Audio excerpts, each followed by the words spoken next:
¿Ustedes ven que esté grabando esta porquería o no? Sí, Sí, sí, dice, sí, está Listo. grabando. Bueno, ahí vieron muchas dudas con respecto a este coloquio. Por lo tanto, vamos a tratar de evacuar las dudas. Tranquilo, yo quiero que ustedes aprendan. No me interesa mucho. Estamos bien desde el punto de vista de la materia, así que vamos a tratar de ver bien los temas.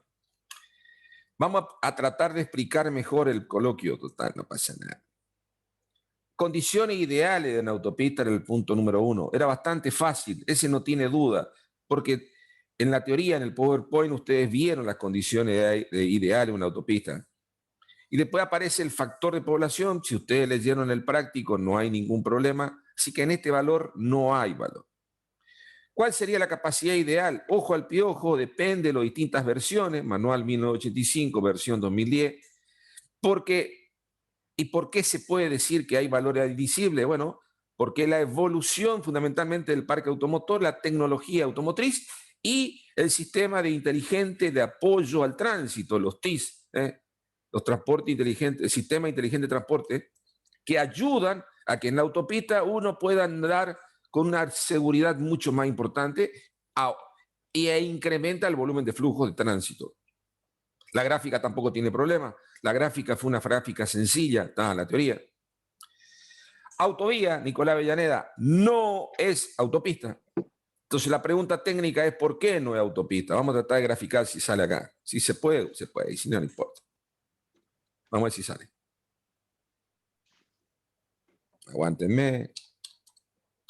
Ahí estoy. Aguántenme.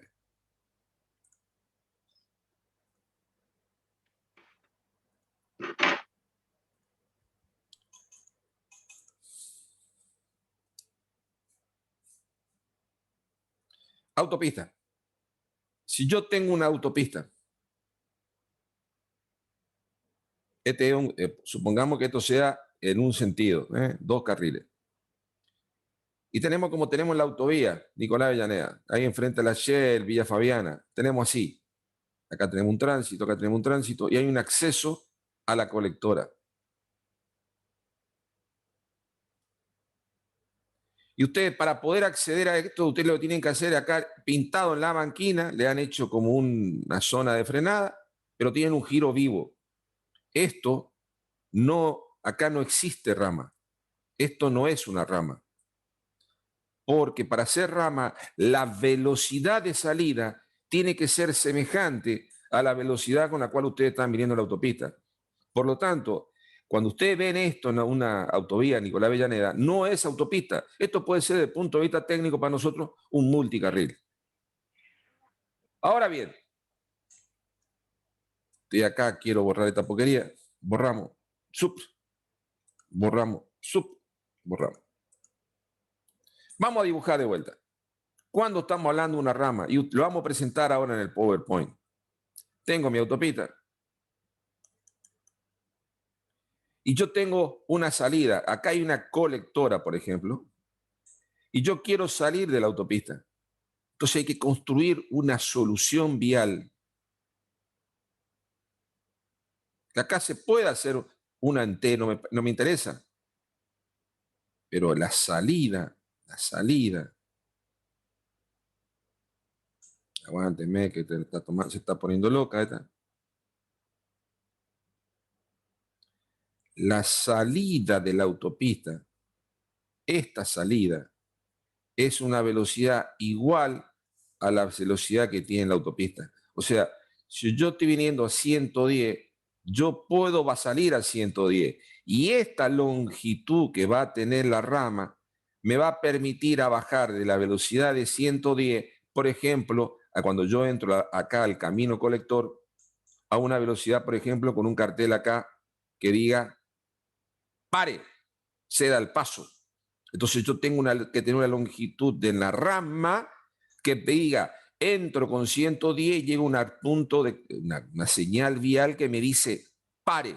Bueno, pero la salida de la autopista es a alta velocidad. Eso es una rama. ¿Eso hay en la autovía Nicolás Avellaneda? No, señor, no existe. ¿Cuál podría llegar a ser una autovía que tengamos una salida de alta velocidad? Es lo que ustedes están teniendo cuando están entrando a la avenida Sarmiento. Cuando usted entra en la avenida Sarmiento, ahí sí están teniendo una rama de salida. Vamos de vuelta, vamos a tratar de dibujar, total, no pasa nada. Supongamos que tenemos el puente acá, de la avenida Sarmiento, el puente elevado. Acá abajo hay una rotonda grande, una rotondita. Y usted está viniendo por la autovía, viniendo de Corrientes, y para poder salir de la autovía, esto está separado, obviamente, usted tiene una rama acá que sale de la autovía y llegan a la rotonda. Esta salida sí es una rama. Es el único lugar que ustedes pueden decir hay una rama. Pero cuando llegan a la rotonda hay un cartel que dice pare, ceda al tránsito. Bueno, la longitud de esta rama es tal que ustedes llegan a la salida con la velocidad que están teniendo en la autovía, vamos en este caso, autovía, y acá en este punto ustedes tienen pare, ceda al tránsito, pare, una señal vial que dice pare. Esta longitud tiene que tener una longitud tal, total, que le permitan a ustedes arrancar con esto, una velocidad, y llegar a cero. Pero desde el punto de vista técnico al tránsito que está circulando por la autovía, no le molesta para nada la salida que están teniendo en la Nicolás Avellaneda. ¿Entendieron esto o no? Pregunta técnica. Sí, profe. Bueno. Sí. Listo, Profe, vamos. yo le hago una pregunta. Dale, te escucho, sí. Una de las por cosas favor. que habían dicho es que una característica de la autopista es que el flujo es ininterrumpido. Eh, Pero, por ejemplo, en varias autopistas que estuve, por ejemplo, la que es Córdoba-Rosario, Rosario-Buenos Aires también, hay cada tanto rotondas y en esas rotondas el tránsito, por ahí puede pasar que haya alguna señal de pare o que el que circula por la rotonda tenga una cierta prioridad. Bueno, cuando vos Esto, llegás a ese punto se corta el flujo de estudio como autopista. Se corta el flujo de estudio como autopista. O sea, es una autopista, sí, hasta ese lugar.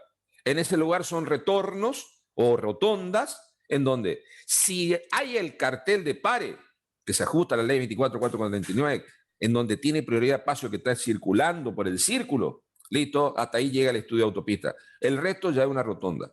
Rotonda moderna. Vamos a estudiar eso si podemos. Vamos a ver esta materia. Vamos al otro tema. ¿Cuántos tipos de estudios? Son tres fundamentalmente. Estudio operacional, estudio de diseño y planeamiento. Y Profe, aparece, una consulta. dale. Antes que siga, ahí en el tema de la rotonda, ¿por qué tiene prioridad el que va por el círculo por una cuestión de que no se genere No, de seguridad, interrupción del flujo? amigo. Es una cuestión de seguridad. Antiguamente, en los círculos, el que tenía prioridad de paso era el flujo en la autopista más importante. Se hacían acá, chocaban fuerte en la rotonda. Hoy lo que hace la rotonda es se le da prioridad de paso al que está circulando en el círculo. Por lo tanto, el vehículo que quiere ingresar a la rotonda tiene que frenar. Y ahí vos estás evitando notablemente el choque, fundamentalmente lateral. Con el ingeniero Lirusi vamos a tener una clase especial de lo que son rotondas, todo lo que sea intersecciones a nivel. Y es un tema muy lindo. Aunque ustedes no lo crean, el tema de rotonda no es un cambio de hace muchos años. No, bastante moderno. El año 2008, 2009 para acá se está modificando todo el concepto de rotonda. Y ahora estamos hablando... Dale. Esa es pregunta de licencia de conducir. Claro, ¿Sí o sí? Pues. Sí, pues. Y es más, otra pregunta de licencia de conducir es, cuando yo estoy cruzando la vía, ¿quién tiene prioridad de paso? ¿El que viene por la izquierda, el que viene por la derecha? Tiene prioridad de paso el que está cruzando por la vía. Se pierde el derecho de prioridad de paso. Siempre tiene prioridad de paso el que está accediendo a la vía o saliendo de la vía. Es lógico, porque el señor está pasando por un lugar que es peligroso. Luego vos tenés que frenar. Se cumple en resistencia, pero ni. No digo la palabra porque queda feo, pero bueno, ya está. Vayan a cualquier calle de resistencia cruzando la vía. Ustedes tienen que frenar un poco más arriba de la vía porque los señores no quieren frenar a Nicolás en la Rodríguez Peña o la otra, la Jujuy. No sé cómo se llama. No es Jujuy. O Rodríguez Moreno. Peña. Moreno del otro lado. Moreno. Una locura. Bueno. Si ustedes vieron la clase de la ingeniera Adriana, ayúdame, negro, Adriana Garrido. Garrido.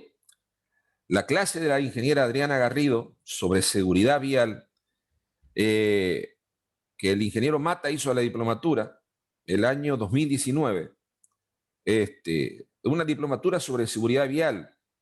Hoy en día los municipios le están exigiendo a la universidad que esa diplomatura se la dé para tratar de mitigar, disminuir, bajar el grado de siniestros viales que estamos teniendo en nuestra provincia. Bueno, bueno, es otro tema. Otro tema. Sigamos. Vamos al temita más lindo. Fíjense, planificación vial, autopista. Yo estoy tratando de que ustedes razonen. No sé si soy claro. A ver. Provincia de Corrientes, ¿qué tenían que hacer ustedes acá? Buscar en la página web de la Dirección Nacional de Vialidad cuánto es el tránsito de ese tramo entre Corrientes y Empedrado. Más o menos, depende del lugar que usted lo midan, póngale 5.000 vehículos. Ese es el número promedio, 4.800, 5.000, 5.200 vehículos por día. Y dice, planificar una autopista para dentro de 10 años, suponiendo un crecimiento del tránsito del 2,5 y una vida útil de 20 años. ¿Cuántos carriles debería ser necesario para colocar por sentido, suponiendo 15% de camiones y direccionalidad de una autopista de sentido rural? Los datos los pueden sacar de la página de la DNB. Bueno, vamos a mirar esto, a ver si puedo. Voy a dejar de compartir pantalla. Voy a compartir un Excel, que ustedes lo tienen al Excel. Planeamiento. Bueno, lo hice yo entre nosotros, nomás, total. Después se los mando, no pasa nada. Vengan acá. Supongamos que el tramo al día del año 2021 tiene 5.000 vehículos, ¿sí? ¿Cómo hago mayorar el tránsito? Bueno, hay distintas fórmulas. La fórmula más utilizada que teníamos nosotros, a ver si me permite escribir, dibujar, es 1 más I elevado a la N. ¿Qué es lo que está expresado acá? Esto que está expresado acá, escapo, vengo acá, es la expresión matemática. 1 más I lo hice acá. 1 más I, admitir. Y acá lo que puse fue la expresión matemática esta, elevado a la N, y después multiplico ¿a quién? Al tránsito que yo estoy estudiando como base, y yo puedo hacer la extrapolación del tránsito suponiendo el 2,5% anual de crecimiento. ¿Y cuál es el tránsito de diseño? La picardía del práctico le dice, arranquen el estudio dentro de 10 años, 2031. Y la vida útil que ustedes tienen que tomar son 20 años. Entonces tienen que extrapolar el tránsito del año 2031 hasta el año 2051. Si yo esto lo grafico, bueno, aguanten. Vengo acá. Lo están viendo, ¿no es cierto? Este es el crecimiento del tránsito, suponiendo el 2,5%. Año 2031, año 2051. Y el tránsito es aproximadamente 10.500 vehículos por día en ambos sentidos. Ahí van al práctico como tal y empiezan a cargar los valores. Cargo el tránsito, 10.500. Factor hora pico, que creo que le dije adopten, pero si no está, 15% de camiones. Nivel de servicio y diseño C. Zona rural, terreno llano. Bueno, buscan el factor K, que es la variación del flujo para tomar un volumen horario de diseño. Entonces tomamos 0,15 por la recomendación de la DNB, o sea, del manual de capacidad. ¿Cuánto la direccionalidad le está diciendo en el manualcito? Depende de donde estoy ubicado. Si yo tengo una autopista de característica rural, 0,65. siguen con el práctico y deberían buscar cuánto sería el máximo volumen de servicio por carril para esa cantidad de camiones, que era el 15%. La famosa tabla 312. Van a la tablita 312. Terreno llano, 15%, 1.350. Viene la planificación, pone el valorcito. ¿Y ahora qué tenemos que hacer? Pregunta importantísima. Yo debería, al volumen horario direccional de demanda, dividirlo por el máximo volumen para ese nivel de servicio y llevado a las peores condiciones de la hora pico. Hay un volumen horario de demanda equivalente. Y con eso me da el número de carriles necesario, 0,84, mínimo de 2, estamos hablando en autopista, y ahí cerraría el práctico de planeamiento. La pregunta que yo le tengo que hacer a usted, ¿estamos planificando el tramo de empedrado de acá a 10 años y de ahí 20 años? Y así, ni así, estamos llegando a un número de carriles necesario para decir que justifica o amerita ese tramo una autopista. ¿Por qué? Esa sería la pregunta que deberíamos hacer nosotros con el ingeniero Mata en el medio del parcial. ¿Qué está pasando acá? ¿Qué me está diciendo el método matemático del manual de capacidad para que yo, con este práctico, me está diciendo que independientemente que estoy planificando acá 30 años, no me justifica que yo tenga que hacer una inversión monstruosa para planificar una autopista? ¿Ustedes saben cuál es el problema acá? Fácil. Un valor 2,5. Ese valor 2,5 es un valor que representa un valor número oscilante y representa cuánto crece. Y va a estar un valor que vamos a hacer una pregunta que viene después. ¿De qué depende este crecimiento? Teoría de vías 1. Bueno, este es el práctico de planeamiento. ¿Alguna duda sobre el particular? Miren que hicieron, algunos hicieron bien, otros hicieron macana, pero no importa. Dale. Bueno, ahí da, obviamente que 125 autos es lo que supuestamente vehículo por hora sería el incremento del 2,5 anual. Claro. Ahora, por 30 años, o sea, 10 primero y después supuestamente los 20 restantes, De yo no saco, 6.400. claro, yo no llego ni a Garrote al 10.500 ese, pero y así la que matemática, esta es la matemática, 1 más i elevado a la n. Es exponencial por eso. Ajá. 1 más i elevado a la n, y siempre se multiplica con respecto al tránsito que vos estás tomando como base. Si estás tomando 20 años, tenés que multiplicar ese factor. O sea, vamos a la matemática mía que dice allá. ¿Cómo sería? Acá escribo, total, no pasa nada. Estará tranquilo, escribir. El tránsito medio, diario, anual, futuro va a ser igual al tránsito medio, diario, anual, inicial por 1 más i elevado a la n. Tu tránsito medio, diario, inicial es el del año 2021, que dijimos que era 5.000 vehículos. El n dijimos que va a ser del año, no 2021, sino del año 2031, que vamos a tener que buscarlo. Ahí va a tener un valor n igual a 10. Y después tenemos que ir al año 2051 para el n igual sería 30. ¿Se ubican la idea o no? Pero siempre es esta matemática. Después hay otra expresión matemática que ustedes también la pueden buscar en los libros del ingeniero Vallejo, si ustedes quieren. Pero es un valor que lo justificamos técnicamente cuando hablamos de crecimiento del tránsito para el cálculo del ESAL. Si yo tengo que calcular el ESAL con estoy mintiendo, porque este es un valor muy grande para el ESAL. Me puede justificar desde el punto de vista de capacidad, pero no desde el punto de vista del ESAL. Ojo al piojo. No importa. Son todo cuestiones técnicas que ustedes todavía no pasa nada. Gracias, Inge. ¿Alguna pregunta más? Mata, ¿quería aclarar algo? No, está todo bien. Bien, perfecto. Va, sigamos. Dejo de compartir pantalla y seguimos con el coloquio.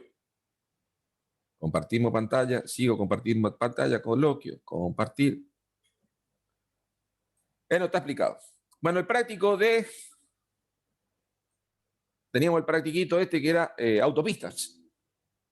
Y este practiquito de autopistas, lo que preguntamos por acá, ¿cuántos? Te hago una consulta antes Dale. de que avance. Pensé que era en el anterior, en el 6, termina diciendo que el usuario es no habitual. ¿Eso era una trampa nomás o en qué momento se metió el gestor? No te escuché bien, perdóname. ¿Qué es lo que decís vos? En el práctico, en el 6, al final dice que el usuario es no habitual. Pero no, yo por lo menos no metí un No, factor ya por- sé, pero no, adopten el tipo no habitual, como decir, si vos querés, este valor a vos te interesa en este momento o no. No, no, no. No, y entonces, bueno, picaría bien. del profesor. Bueno. Este práctico. Si ustedes lo resuelven, el número es 3. Después lo explico, no pasa nada. Factor de crecimiento de tránsito, ¿de qué depende? Son varias variables. Depende del crecimiento del tránsito propiamente dicho, depende del crecimiento del parque automotor, depende del consumo de combustible, depende de la producción, depende del crecimiento, bueno, ya lo dije, de la población. O sea, son varios factores que van a influir sobre el crecimiento del tránsito. Ahora bien, si ustedes no saben hallar ese número depende de la realidad del país. Si ustedes comparan ese valor de tránsito año 2019 con el año 2020, el tránsito decreció mínimo un 50%. Entonces ustedes no pueden hacer escalas chiquititas, sino hay que hacer un estudio. Lo más práctico entre nosotros sería ver cómo la evolución del Producto Bruto del país. El Producto Bruto del país me da una idea del crecimiento del país. Ese crecimiento del país me da una idea del crecimiento del tránsito. Hay bastante distintas maneras de verlo, pero no es un número muy simple. Ahora, por debajo del 2,5, 2,5, no hay ninguna justificación económica de ningún proyecto que les den a ustedes, porque ustedes no van a poder justificar o devolver la plata. Lo tienen que ver a eso en otra materia, creo que es economía y evaluación de proyectos, en donde ustedes pueden decir, ¿cuánto ahorro si hago esa obra? Si yo hago esa obra, me tiene que generar un ahorro como país para que yo pueda devolver a la institución crediticia. Bueno, para que a usted le cierre ese número, el mínimo, el crecimiento, lo lógico sería el 3 o el 3,5. Ni así llegamos como Argentina. Bueno, no importa. O sea, profe, le ponemos lo que usted nos dijo ahí. Ese por ahora, si es el valor de práctico. Después, si ustedes quieren hacer el cálculo, se van a meter ahí mínimo el 3. Si no ponen el 3, no van a cumplir con la ecuación económica del proyecto. Es una evaluación económica que el proyecto es viable. Eso es lo que te dice la Dirección Nacional de Vialidad. ¿Cuánto ahorro yo haciendo esta obra para el Estado? Podemos ahorrarlo y lo justifican ustedes siempre desde el punto de vista de accidentes viales o la siniestralidad. ¿Cuánto puedo disminuir yo un accidente? Obviamente, si hago un ensanche de calzada, hago una banquina pavimentada, o hago... A ver, ¿quiénes son correntinos acá? Correntino, de pura cepa. Como varios, profe. Bueno, ¿cuál es el problema más serio que tiene el tramo que va de Corrientes a Empedrado, desde el punto de vista de la seguridad vial? El ancho calzada. Ese es uno. Y otro, una zona geográfica muy importante, algo muy particular. Son vagos ustedes. Las motos. También sí, pero Ahí como... el puente, el puente sobre el río Empedrado, papá, eso es un desastre ese. El puente sobre el río Empedrado es un desastre, porque el puente del río Empedrado es angosto, la calzada es angosta, y es un puente en el cual si yo voy como motito o bicicleta y aparece un camión bajando en el sentido de empedrado, pero me levanta como una expresión muy vulgar, estaba por poner, pero queda feo, ¿no es cierto? Pero me tapo hacia acá. Entonces ustedes me dicen, ingeniero, quiero mejorar las condiciones de la calzada o el tramo entre Empedrado y Corrientes. Bueno, primero que nada, ensanchar la calzada. Segundo, banquina pavimentada. Y tercero, las obras de arte, especialmente el puente sobre el río Empedrado, hay que ensancharlo y darle un ancho mucho más acorde con una banquina o con una senda peatonal grande para evitar casualmente todo lo que ustedes dijeron de accidentes de los usuarios. El práctico de diseño está acá. Si ustedes lo realizaron, hay una pregunta técnica que nosotros hacemos acá. ¿Por qué transformo este valor de volumen horario direccional de demanda con el factor hora pico? Esa fue una pregunta del coloquio. Porque lo que tengo que comparar es a las peores condiciones que presenta el tránsito en el volumen horario de demanda ajustado por el factor hora pico. Porque yo lo tengo que determinar el nivel de servicio. Y yo dentro de la hora pico puedo tener nivel de servicio bueno, regular o semi malo. No hace tan malo, pero puedo tener un muy bueno y regular. Lo que yo no puedo tener es que en la hora pico tenga esa aleatoriedad del nivel de servicio. Entonces la única forma es al volumen horario de demanda lo incremento por medio del factor de hora pico. Y ahí yo le hago lo que nosotros denominamos el volumen horario equivalente, transformado al volumen horario de demanda real a las peores condiciones dentro de la hora pico. Y lo incrementé para tratar de estudiar siempre al nivel de capacidad o el nivel de servicio para las peores condiciones del tránsito dentro de la hora pico. ¿Entendieron el concepto cómo es? No es difícil. Se lo dijo el ingeniero Mata, pero ustedes no lo escuchan, amigos. Bueno, este práctico es 3, con número de carriles por 3, ustedes verifican el nivel de servicio o el nivel de servicio de diseño, C. Y después había una preguntita técnica, decía, si yo tomo un crecimiento del tránsito, ¿cuántos años va a pasar? Y aproximadamente, acá está el calculito, o sea, ¿cuántos años? Son casi 20 años para que el sistema llegue a la capacidad. Lo pueden hacer, así como lo hago yo, desde el punto de vista tonto, la formulita y graficarlo, o hacen los pasos matemáticos y hallan directamente cuánto el número n para llegar a la capacidad. Bueno, el cálculo matemático de aproximadamente 20 años tiene que pasar para que el sistema llegue al estado de capacidad. ¿Entendieron la pregunta cómo eran los coloquios? Había que razonar un poquitito, pero bueno, así van a ser los coloquios a partir de ahora, porque estamos viendo que ustedes son medio vagos. ¿Pregunta técnica? Profe, Dale. entonces ahí cuando se llegue a la capacidad en la autopista, quedaría con un nivel E, ¿no es cierto? Malo. Ya estamos a nivel de servicio de capacidad. No es el A, ni el B, ni el C, ni el D, es el nivel de servicio E de capacidad. ¿Cuál es la condición que está teniendo esa autopista de acá a 20 años? Que las condiciones de operación van a ser críticas en la hora pico y se puede producir para cualquier incidente del tránsito congestiones. De acá a 20 años, tengo 20 años para tratar de incrementar el número de carriles en esa autopista o construir una ruta paralela para tratar de sacar tránsito a esa autopista. Tengo 20 años vista para planificar mi red vial y mejorar las condiciones de operación de esa autopista. Esa sería la pregunta final. ¿Cuántos años tengo yo vista para mejorar el lío que estoy haciendo? Bueno. Listo, vamos a la teoría. Dejo de compartir y vamos a la teoría. Vamos a compartir pantalla. ¿Alguna pregunta más? Buenas tardes, no sé quién que está hablando ahí. Roberto Lirusi. Roberto, ¿cómo te va?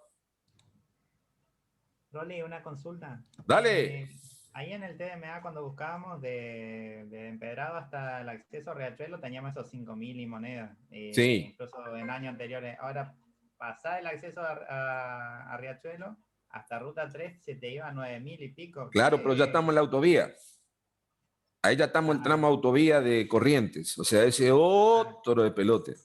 Era hasta llegar a Riachuelo, que en donde no hay grande variación de flujo de tránsito influenciado por las grandes ciudades. Yo estoy buscando más que nada el tránsito entre Corrientes y Empedrado, en forma general. Zona rural, por lo tanto es más bien entre Riachuelo y la ciudad de Empedrado, la ciudad Villa Bonita de Empedrado. Bueno, vamos al práctico, vamos a la teoría. Me está faltando todo lo que es pendiente específica. Todo esto pasamos. Fíjense, esto que está escrito acá, esto es una rama. Esto es una rama de salida. Espectacular esta ramita de salida. en una autopista espectacular. No es algo malo, está perfecto. Ahora, miren lo que viene después. Esto es Melmix. Si yo quiero entrar a Melmix, yo vengo con el camión cargado de Melmix, freno y doblo para entrar a Melmix.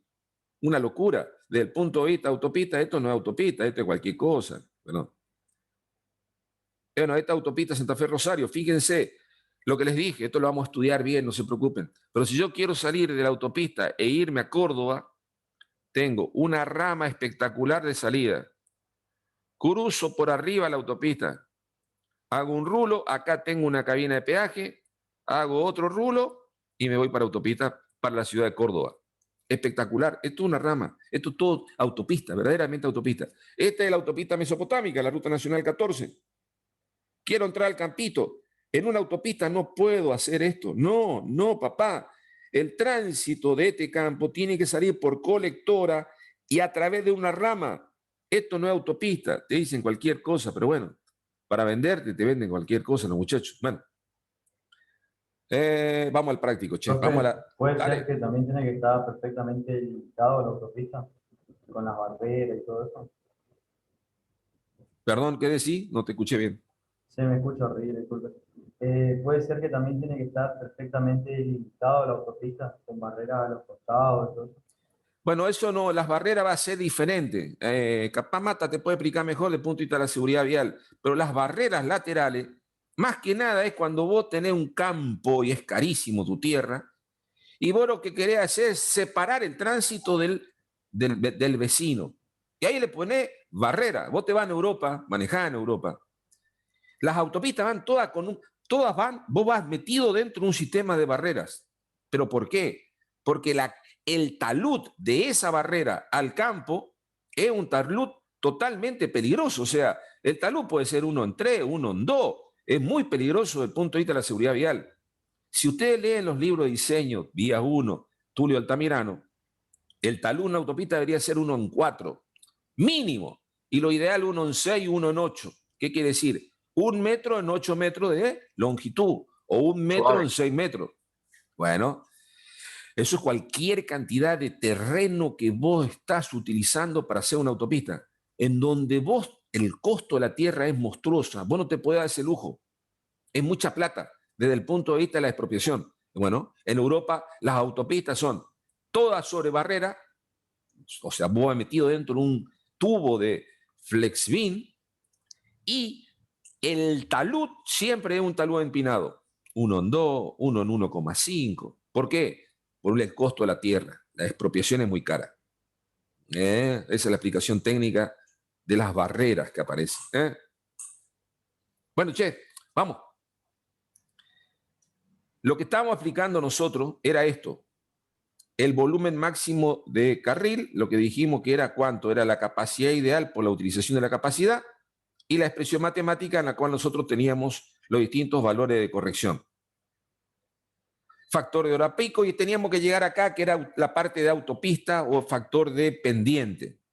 Y entonces decía la autopista, generalmente en autopista es lo mismo que vimos, que podemos ver después en los distintas soluciones viales que vamos a ver. Vamos a tener tramos largos, uniformes o pendiente específica. ¿Qué significa los terrenos llano, ondulado, montañoso? En general no se refiere a las condiciones topográficas de la obra, sino se está refiriendo especialmente a cómo influye el diseño planialtimétrico del camino a la velocidad de operación de los vehículos pesados. Terreno llano, pendiente a los vehículos pesados, mantener la velocidad similar al automóvil, pendiente entre el 1 y el 2%. Ondulado, el camión puede llegar a circular con velocidad menor que los vehículos livianos, pero sin llegar a lo que es el concepto de marcha forzada. Marcha forzada, ustedes viajaron por Misiones, las terceras trochas, vamos a explicarlo ahora con el ingeniero Mata en el práctico. Bueno, las terceras trochas se colocan o se materializan porque la velocidad de trepada de los camiones es tan lenta que generan pelotones en un camino rural de 2 carriles y se producen colas. Bueno, para disipar esa cola y tratar de evitar el problema de la congestión, uno pone un camino adicional, un carril adicional. Bueno, ese terreno se denomina montañoso. Hay una pregunta técnica que tiene por hacer la semana que viene. ¿Puede haber una autopista en terreno montañoso? Justifiquen la respuesta. Así nomás le tipo decir, ¿eh? Justifiquen la respuesta. Se las tipo dar, no sean malos. Bueno, fíjense los factores de equivalencia. Ya lo vimos en los prácticos, pero no importa. Si yo tengo una autopista en terreno llano, factor de equivalencia de camiones 1,7. Ondulado es 4. Y el montañoso es 8. 8. Un camión me está representando 8 automóviles. Molesto, recontra molesto. Y aparece un concepto que hasta acá empezamos ya el práctico, la teoría de hoy es, ¿cómo jugamos, ingeniero, si tenemos pendiente? Bueno, que era el tema que nos estaba faltando. La teoría te dice que vos tendrías que estudiar una autopista si está en pendiente, ya sea en pendiente ascendente o pendiente descendente. O sea, la teoría nos dice, si yo estoy estudiando un fenómeno de autopista en pendiente, yo tengo que estudiar cómo está trabajando esa autopista, ya sea en la pendiente ascendente como en la pendiente descendente. Si fuese a pendiente ascendente, ¿cuál es el punto más conflictivo de la autopista? El punto más conflictivo de la autopista es el extremo final de la rampa. O sea, se eligen los automóviles equivalentes para el extremo final de la rampa. Los vehículos pesados circulan más lentamente al final y es el punto fundamental de interés cuando estoy estudiando pendientes ascendentes. Tengo que tratar de ver si yo tengo una pendiente ascendente, a qué velocidad está llegando acá.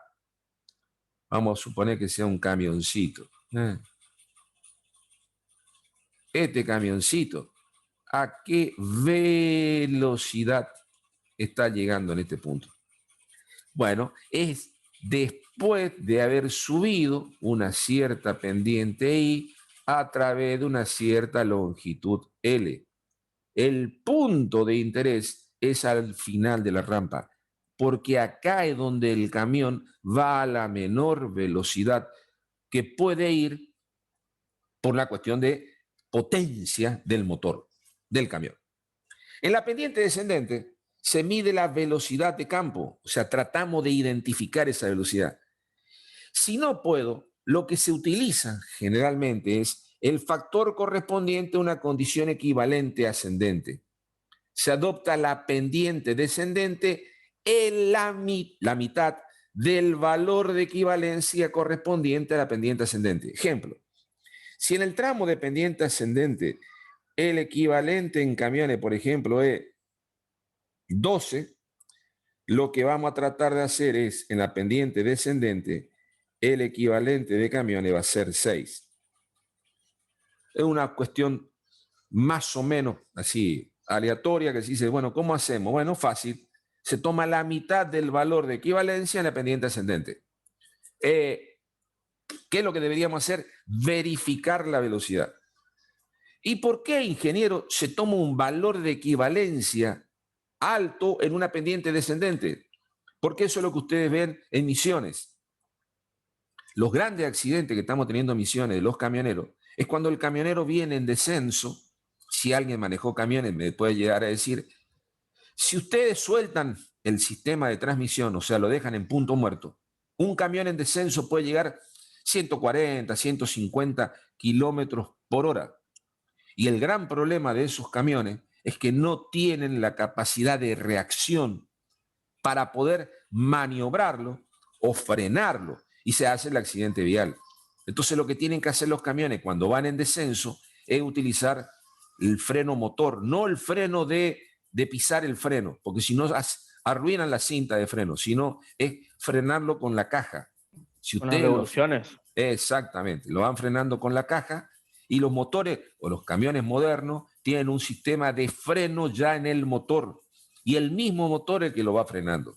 Obviamente está. ¿Puedo comentar algo? Sí, pues adelante, por favor, ingeniero. Para aquellos que hayan ido a Brasil por la BR-277, hay un tramo que son 17 kilómetros de subida o de bajada, depende del sentido, obviamente. En esos 17 kilómetros es todo en zona de sierras y hay curvas y contracurvas de una manera bastante frecuente. Y como dice Rolly, la mayoría de los accidentes se producen siempre en bajada y la provocan los camiones.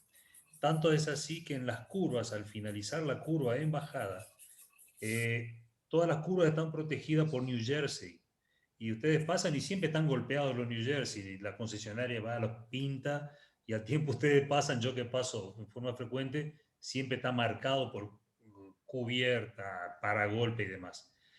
Y hay lugares tan críticos que sacan los New Jersey y construyen lo que Rolly en algún momento le va a comentar, que son las zonas de escape, ¿sí? Que es una rama de salida en la curva, una rama de salida y tiene una cama de arena de unos 200 metros, 300 metros.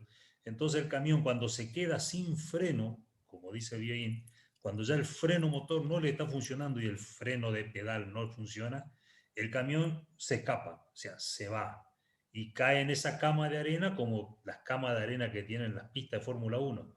Y bueno, y el camión queda parado ahí, pero por lo menos el camión no continúa y no provoca accidente. Era eso nomás, Rolly, gracias. La otra cosa es que siempre están los cartelitos de señalización en Brasil de freno con la caja, que no hay en otro lado. Creo. No sé. Sí, claro. Sí, claro, usa claro. el freno motor. Use freno motor. Exactamente, sí. Bueno, eso lo vamos Además a que se mirar. te gastan todos los frenos también. Se te gastan mucho los frenos si vas frenando y cada rato ahí en las bajadas y en las subidas. Sí, si vos sos camionero y va tocando el freno constantemente en bajada, cuando termines de hacer la ruta te sin la zapata de freno.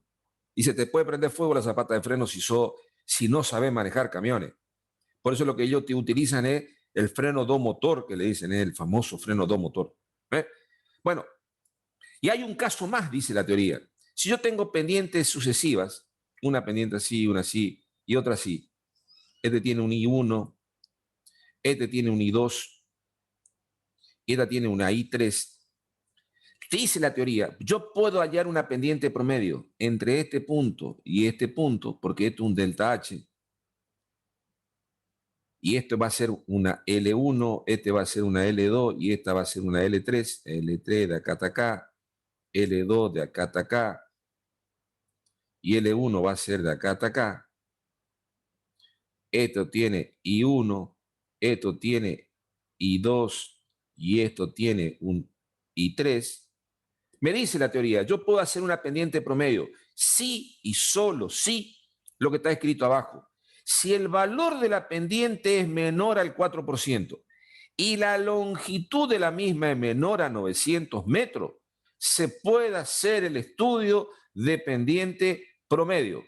Entonces hacemos directamente una pendiente equivalente tomando el valor de delta H por la longitud L1 más L2, L3, listo, tenemos el valor de pendiente promedio.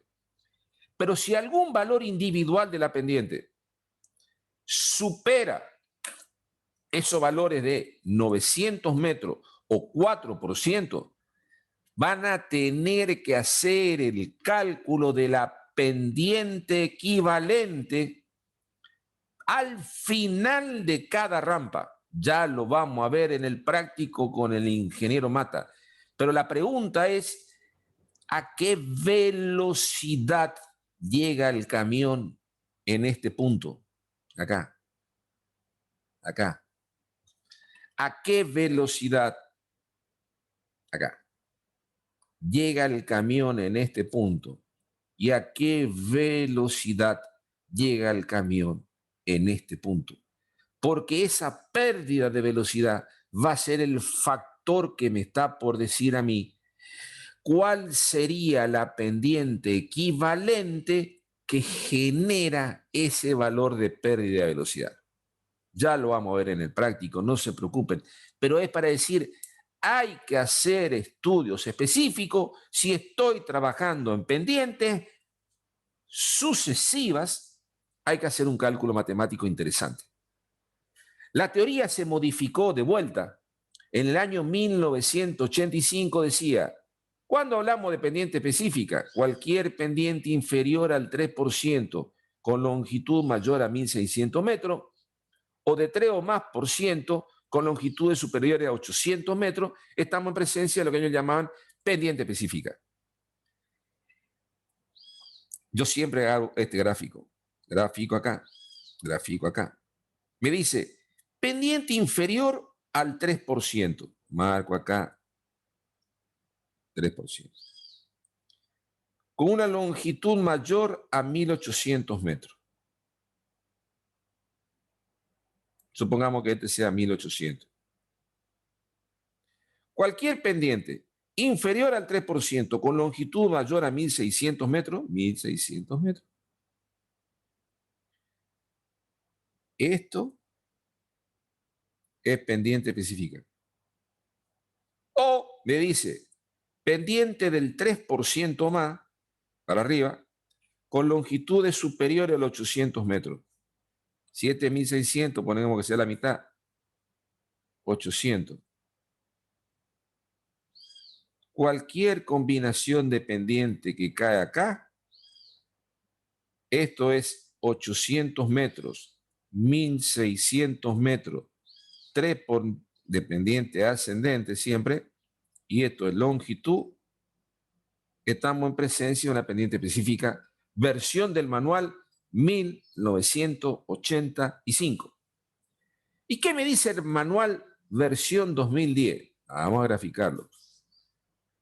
Cualquier pendiente entre 2 y 3% con una longitud mayor a 800 metros, 2 o 3,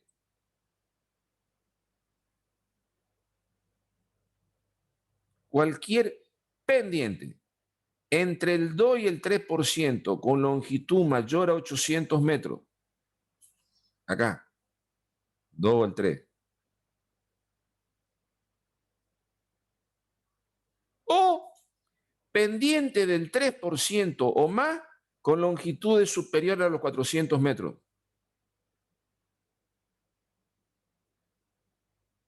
Esto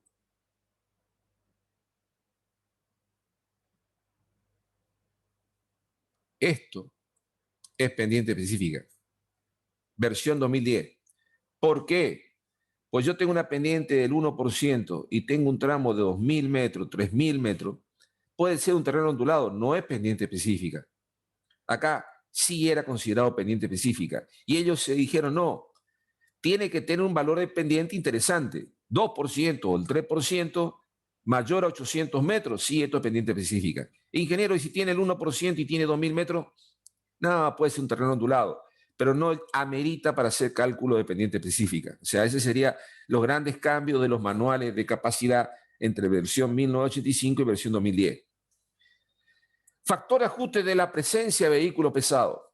Ustedes con el ingeniero Mata en el práctico vieron un cálculo matemático por tabla, pero nosotros en el práctico que le mandamos dijimos que teníamos un porcentaje de ómnibus. Bueno, se utiliza una fórmula de este estilo,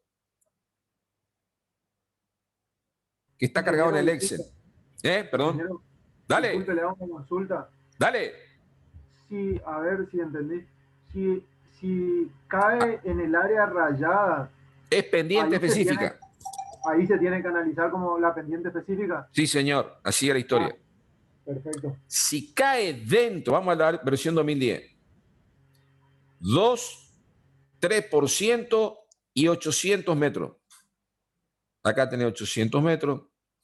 Acá tenés el 2%, acá tenés 3%. Esto es pendiente ascendente. Ascendente. Venía así, todo lo que esté acá, pendiente ascendente. O pendiente del 3% más, para arriba, con longitudes superiores a los 400 metros.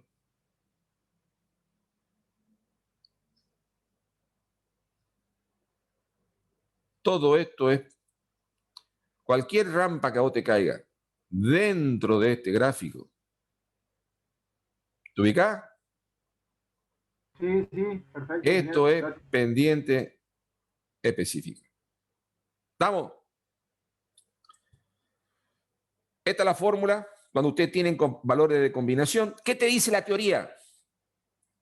Cuando el porcentaje de ómnibus es pequeño, si yo tengo un porcentaje de ómnibus chiquitito, que fue el práctico que usted, súmenlo al porcentaje de camiones, no pasa nada. Todos los vehículos son camiones.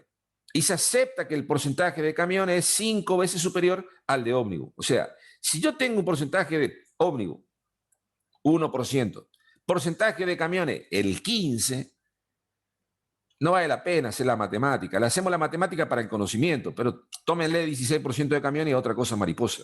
¿Entendieron la idea o no?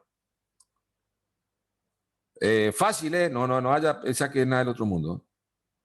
Fíjense lo que dice la teoría. Bueno, ingeniero, ¿y por qué me está hablando usted de la incidencia de los camiones, el factor de equivalencia de camiones? Bueno, ahí van a encontrar una tabla, van a trabajar con mata, pero lo único importante que aparece acá es el tipo de camión. Automóvil equivalente para camión tipo de 90 kilogramos por HP. ¿Qué paeto? Es la relación peso-potencia, que está dentro de la ley 24.449 y nadie le da importancia. Yo tengo un 11-14, combinación de camión, 11-14, ¿eh? Vamos a hacer el camioncito. Supongamos que sea así. Este es el 11-14. Una ruedita acá. Y hacemos el típico acoplado nuestro que tiene 3 ruedas. El 1-1-1-2. ¿Eh? Y este camioncito un 11-14. ¿Cuánto sería la capacidad bruta de este tren de camiones? Y uno diría, y este es 45 toneladas, ingeniero. No, papá, porque no me cumple la relación peso-potencia.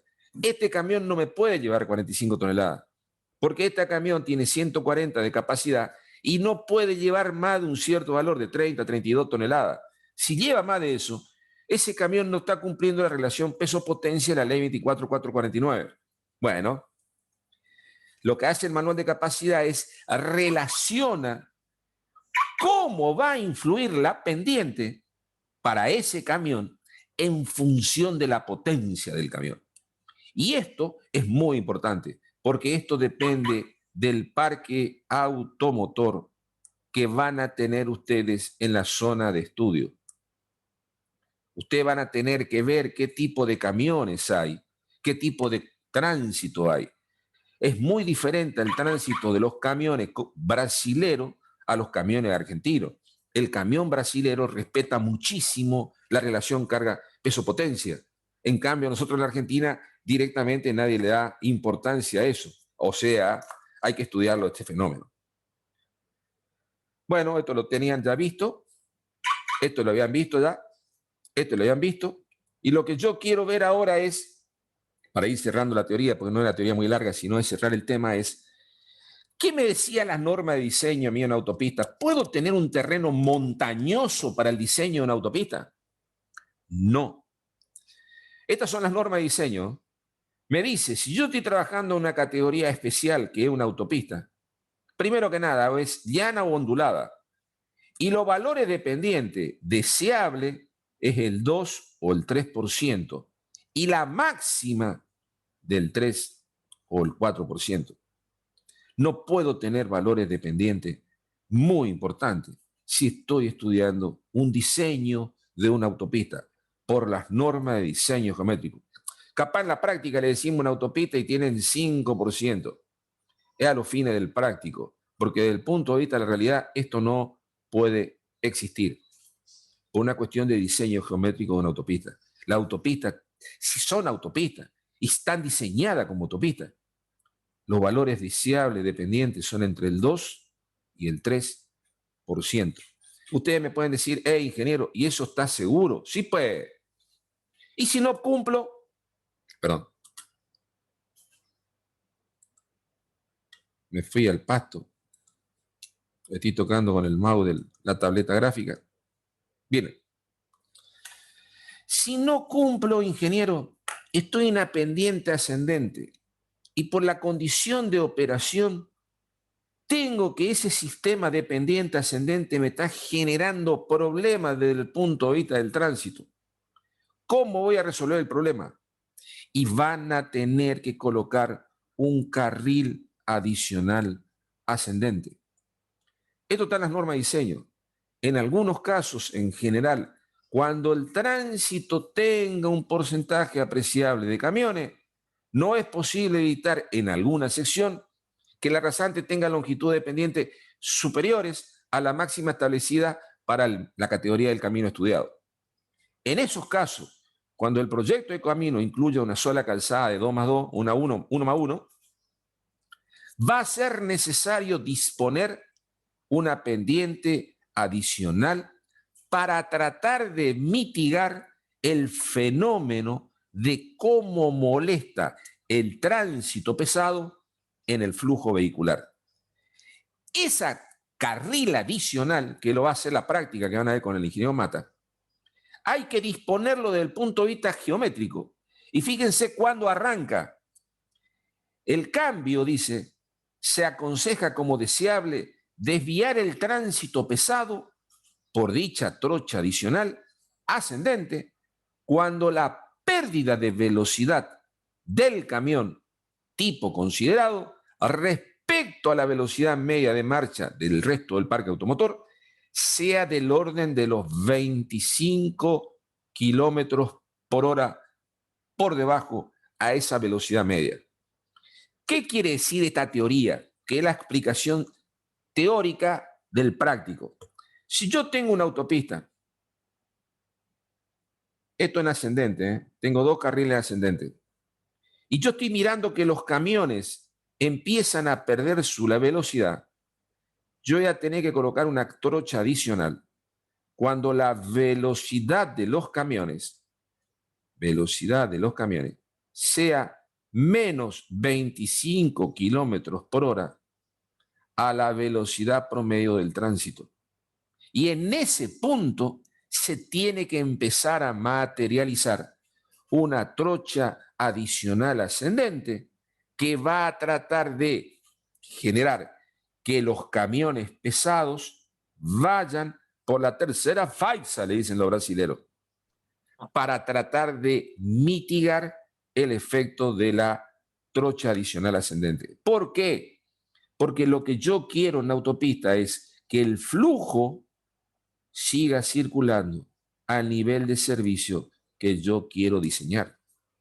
Si yo no hago esta obra adicional, carril auxiliar, vamos a tener que en autopistas, en pendiente, se pueden producir puntos de mucha fricción del tránsito en el sentido ascendente. Entonces es imprescindible colocar un carril adicional. ¿Cuándo se coloca el carril adicional? Cuando la velocidad promedio de los camiones es 25 kilómetros por debajo de la velocidad promedio de los vehículos. Ingeniero, ¿y eso de dónde saco? Bueno, esta es la norma de diseño 2010 del ingeniero Sierra, lo que ustedes vieron con Tulio. Miren cuánto pone acá. 20 vehículos por hora para tránsito ascendente de camiones y 200 vehículos por hora para tránsito ascendente mixto. Y la reducción de velocidad entre 20, 15 y 25 kilómetros por hora, más o menos está en el mismo orden. ¿Y cómo saco la pérdida de pendiente? Bueno, lo van a ver en el práctico, pero se lo cuento rápido. En función del tipo de camión, 150 kilogramos por HP, ¿este camión tiene más potencia o menos potencia? Después le vamos a hacer una pregunta teórica. Yo le había mostrado uno que decía 90 kilogramos por HP. Y ahora aparece uno de 150 kilogramos por HP. ¿Cuál tiene más potencia? El de 90. Claro, este camión va a experimentar una pérdida muy marcada de su velocidad por la presencia de la pendiente. ¿Y cómo me doy cuenta? Fácil. Miramos la pendiente. 2% desaceleración. 3%, 4%, 5, 6, 7. Desaceleración, ¿qué significa? Pendiente ascendente. Miro el valor de la pendiente, supongamos, qué sé yo, pendiente del 3% y longitud 400 metros. ¿A qué valor de velocidad llegará el camión ese al final de esa rampa de 600 metros con el 4%. Fácil. Busco la rama de pendiente ascendente, velocidad en desaceleración 4%. Busco la rampa, qué sé yo, del 5%, 500 metros. Acá. O sea, el camión va bajando su velocidad hasta cortar 500 metros, que es la longitud de la rampa. ¿Qué velocidad experimenta el camión? 30 kilómetros por hora. Este camión le molesta el flujo vehicular, y más vale que sí, cacho. Este camión es verdadero obstáculo para el flujo vehicular de los camiones, de los vehículos, perdón. ¿Y dónde deberíamos empezar a disponer una trocha adicional en esa longitud de 500 metros ascendente? Supongamos que los camiones vienen a 70 y la velocidad promedio de los vehículos baja 60. Listo. Bien, miren acá. Acá estamos acá. Supongamos que se hace 55. Acá. A 120 metros debería arrancar mi trocha adicional para tratar de mitigar el efecto de ese, cómo influye ese diseño planialtimétrico en el funcionamiento de los camiones. Entonces, a los 100 metros de arrancada mi rampa, debería empezar a materializar que, acá lo vamos a graficar, a los 100 metros, una tercera faja. Tal que si esta rampa tiene 500 metros, como mínimo, o máximo sería, a los 100 metros debería empezar esta tercera faja, que es para tratar de mitigar el efecto de la pendiente en el funcionamiento de los camiones. Y lo que estamos viendo de esta gráfica es cómo repercute esa velocidad del camión en función de la pendiente y en función de qué, de la longitud de la misma. ¿Entendieron la idea o no? Esto sería velocidad desde el punto de vista de estoy entrando en rampa. Y esto podría ser una velocidad de aceleración en función si es pendiente positiva o pendiente negativa. Lo mismo, fíjense que esta es una autopista diferente. Un camión diferente, más potencia. Las pérdidas de velocidad van a ser mucho más bajas. Está entrando con una velocidad mucho más importante. Le bajamos, otra vez vamos al mismo caso. 500 metros, 4%. Fíjense, 500 metros. Esto está en centenares de metros. Fíjense, vamos a poner que sea acá. 500 metros en 4%, 4% de acá.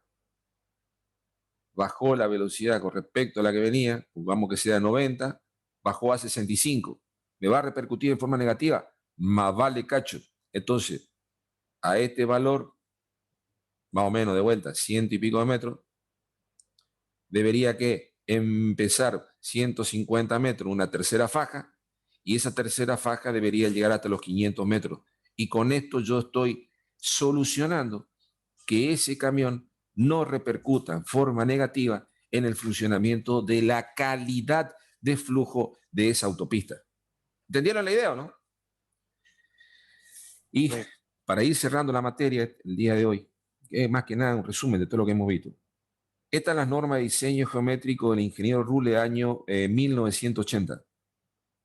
O sea, la actualización de las normas de diseño geométrico del año 1980. Esta tabla dice, si yo estoy trabajando con autopista especial, el tránsito debería ser mayor a 15.000 vehículos por día. Si es mayor a 15.000 vehículos por día, recién allí es necesario la disposición de una autopista. El otro podría ser un multicarril entre 5 y 15.000 vehículos, pero no es una autopista. O sea, mayor o igual a 2 más 2, velocidad de diseño. Miren acá, pendiente máxima del 2 o el 3%, terreno llano, terreno ondulado. ¿Cuánto sería el valor de longitud máxima? 1.400 metros y el 2%, 540 metros, si es el valor del 3%, del 3%. Y después me dice valores límites en función del tránsito diario de diseño. ¿Cuál debería ser el valor máximo de la pendiente del 3%? 3.800 metros. Y del 4%, 2.100 metros. Más de eso va a repercutir en forma negativa desde el punto de vista del diseño del funcionamiento de la autopista. O sea, cierro la clase hoy. Todo lo que estamos viendo de autopista, usted es una complementación de lo que hemos visto hasta ahora. Cerramos la materia acá. Pero lo importante es recalcar que para el diseño de autopista, lo que vamos a ver con la clase práctica, cómo hacemos un carril adicional, no vamos a basar mucho en informaciones que nos dan el manual de capacidad en función del tipo de camión y en función de las recomendaciones que nos da la DNV de cuándo es necesario disponer una trocha adicional. Y está todo relacionado a la velocidad de operación de los camiones pesados. Acá con esto estamos cerrando el tema autopista. No sé si los profesores tienen otro tema de la parte de teoría. Cerrando esto, nos queda el práctico. La semana que viene tenemos mesa de examen, así que no vamos a tener clase. Pero el coloquio va a figurar sobre esto, o sea, la incidencia de las pendientes, los tipos de camiones, y vamos a tratar de hacer un practiquito para que ustedes vayan practicando, jugando un poquitito. ¿Estamos de acuerdo? ¿Alguna pregunta? Profe, una Dale. consulta. El gráfico anterior, usted no calcula la longitud de no calcula la longitud del carril adicional, ¿no? No, lo vamos a calcular. Sí, como no, vos tenés, supongamos. Con ese gráfico yo puedo calcularlo, digamos. Sí, pues lo vamos a ver con el ingeniero Mata ahora. Si yo tengo una longitud, por ejemplo, de 700 metros, mi pendiente. Ahora que está ahí. 700 metros. Y mi pendiente, ponerle que sea el 4%. ¿Repercute en forma negativa o no repercute en forma negativa? Vamos a estudiarlo. Si yo tengo el 4% y 700 metros, acá, vamos a ponerle 900 metros, que está el numerito redondo acá. Subo con 900. Y este es 4. La velocidad del camión es, le ponemos 55. Me está queriendo decir que en la pendiente, cuando el camión llega al final de la rampa, va a tener 55 kilómetros por hora. Y la velocidad de entrada en la rampa, ponerle 90. En el llano, venía con 90 y va a llegar. Repercute en forma negativa, pero más vale, cacho. ¿A qué longitud va a tener mi tercera trocha? Fácil. Si yo digo que la velocidad puede ser 15, como dice el ingeniero Sierra, 90 menos 15, 75. Vengo acá, corto acá, subimos acá, ponemos 150 metros. A 150 metros de la subida, le coloco un carril adicional. La forma de este carril adicional es más o menos lo mismo de lo que sería la transición de una salida de una autopista. Una longitud tiene como una forma, un plano OB1, OB2, lo van a ver con el ingeniero Lirusi, no hay ningún problema, se lo doy después, no pasa nada. Pero esto se diseña geométricamente. Pero el camión viene y tiene que cambiar de carril, o sea, hay una longitud de transición antes, pero más o menos a 150 metros el camión ya tiene que estar en este punto. Y va a circular por toda la subida hasta una velocidad de 55. Después este camión hace esto, pues supongan que este venga un plano. Yo no le puedo meter acá porque viene a 55. Tiene que tener una longitud adicional para que el camión aumente su velocidad y después sí, después se cierra la trocha adicional. O sea, la trocha adicional va a tener, si yo tenía 900 metros, le saco 150, son 750.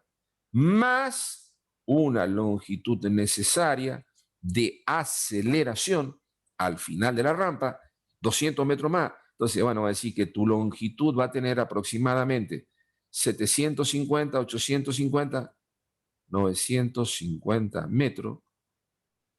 Y así se diseña, ¿eh? Ojo al piojo. Vamos a ver práctico de camino rural de 2 carriles cómo se diseña. No se preocupen.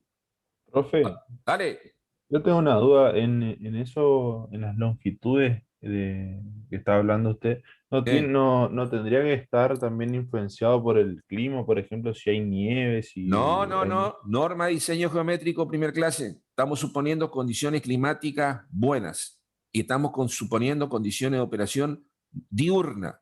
Si es nocturna, el tránsito tiene que bajar la velocidad. Y obviamente, si hay nieve, el tránsito tiene que bajar la velocidad y capaz se restringe el tránsito si no tiene los elementos de seguridad adecuados, tipo cadenas. No, estamos suponiendo condiciones de operación, de condiciones climáticas buenas, la calzada está en perfecto estado y no hay nada que genere molestia desde el punto de vista del usuario. Ahí estamos trabajando nosotros. Son los supuestos del manual de capacidad. ¿Listo, gente? Perfecto. Una pregunta. Dale.